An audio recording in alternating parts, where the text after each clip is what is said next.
Another day, another vlog in Sapporo. Yes guys, medyo magaling na ang lola nyo ngayon. Kaya, siyempre tuloy lang ang gala. Sayang naman ang pumasahe.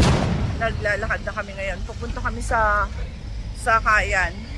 At gagala na for today. Kaya samahan nyo kami. At ayan guys, naglalakad na kami. Na-miss ko yung huni ng ibon na yan. Actually, ang huni ng ibon na yan, para yan sa mga hindi nakakakita para alam nila kung saan po sila patungo habang tumatawid po ng kalye. At eto guys, nasa kabila na kami. Akala ko kanina isasagasaan kami ng bus. Oh my God! Huminto naman pala siya. Hindi naman pala niya kami sasagasaan.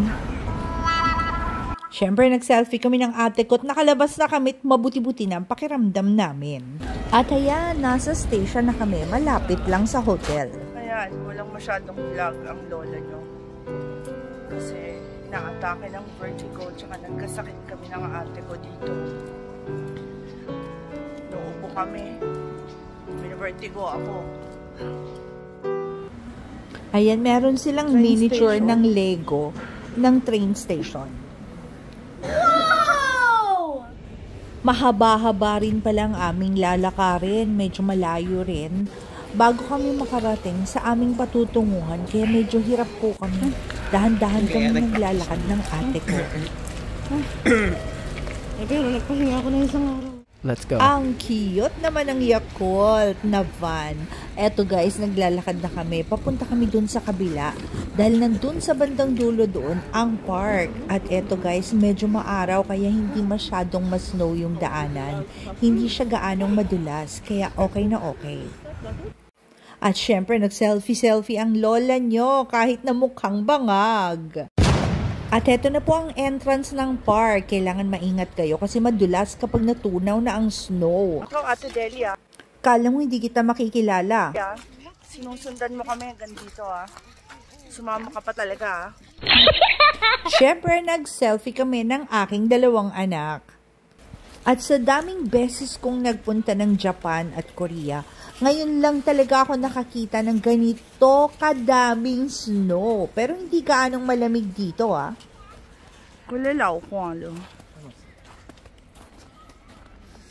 Hindi masyadong malamig. Kayang-kaya.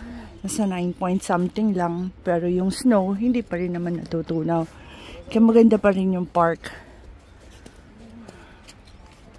At ang lola nyo nag-second childhood pictorial muna. What? Ganda dito sa park na to. Ayan, kita nyo maraming mga naglalakad-lakad, mga turista. At saka ang higit sa lahat, maraming mga bata doon naglalaro.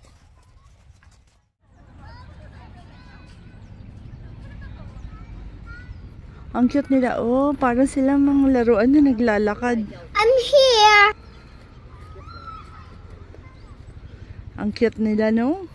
Nakakatuwa. Sarap maging bata. Siyempre, sinamantala na namin ng ate ko. At nakalabas na kami. Makapag-pictorial at nakakulong kami ng 2 araw. Ayan. Nakaakyat na kami. Dito na kami sa taas. Ang ganda dito sa taas. Feeling ko nasa Nami Island ako. What? At dito sa taas, ayan, sa kalagitnaan ng park na ito, meron dyan parang coffee shop at saka nagbebenta sila ng mga kung ano-anong anik-anik. Yes guys, nandito na ako sa taas. Pupunta tayo doon. May temple kasi doon. Tara guys, tingnan natin kung anong meron doon. Siyempre, sa lahat ng temple, meron pong hugasan ng mga kamay para siyempre hindi dumumi ang kanilang temple. Joke lang. Ganun talaga dito. Pag may mga temple, wash ng kamay para pure ka pagpasok mo sa temple. Ooh. At syempre, mawawala ba naman ang pictorial sa labas ng temple? At ayan po ang entrance ng temple. At eto naman po ang 360 degree sa loob. Ayan, kukunan po natin para ma-feel nyo pong kasama ko kayo sa pagpunta ko dito sa Sapporo. Wow! At eto guys, dito naman sa side na to ay may mga binibenta dito na kung ano-anong anik-anik. Agimat, anting-anting, hindi ko po alam. Prayers, kung alam po ninyo, paki-comment down below na lang po. Thank you guys. Ayan guys, tingnan nyo, kapag madulas sobra yung snow, meron silang ganyan, oh.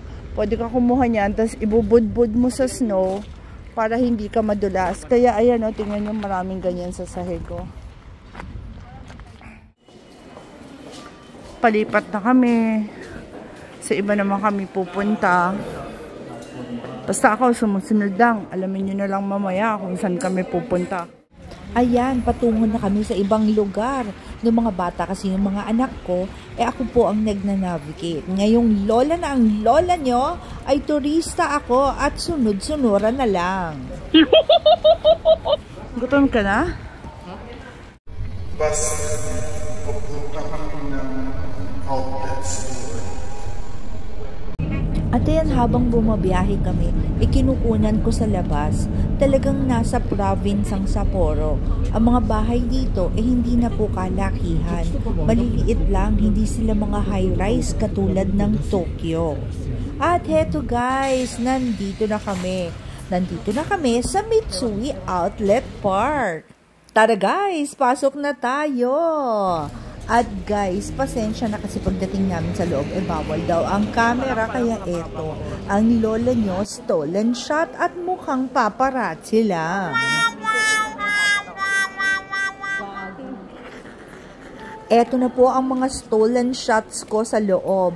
Indoor nga po pala ang outlet store dito. Hindi katulad ng nasa Gotemba at sa ibang lugar ng Japan, ang outlet store kasi nila ay outdoor.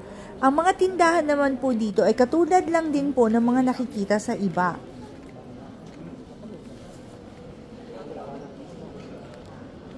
At heto, nasa kainan na tayo at kumakalang na ang mga bituka namin. Ang fast food po nila parang katulad lang din po nung nasa atin. Parang mall lang din siya. May mga stall. At eto na po ang aming mga nilafang. Takoyaki lang po ang kilala ko dito. Lahat po hindi ko alam, basta ang alam ko, masarap pagkain dito sa Japan. Wow! Lafangan na! Huwag kalimutan mag-click ng like and subscribe button para updated kayo sa mga paglafang ko. Thank you! At eto guys, patawid na po tayo sa kabila. May connecting bridge po papunta sa kabilang side at meron pa pong outlet store doon. Sa kabilang wing naman po tayo mamamasyal. Window shopping pa more. At heto na po yung kabilang side. At ayan, naririnig nyo naman sa background ko ay inuubo pa ang lola nyo. Ayan guys, ginabi na kami. Di kasi pwedeng mag-video sa loob. Baka masita ako, kaya hanggang dito lang ako sa labas. May mga nakaw na shots ako sa loob. Thank you guys for joining us. Hanggang sa susunod ko pang vlog. Bye-bye!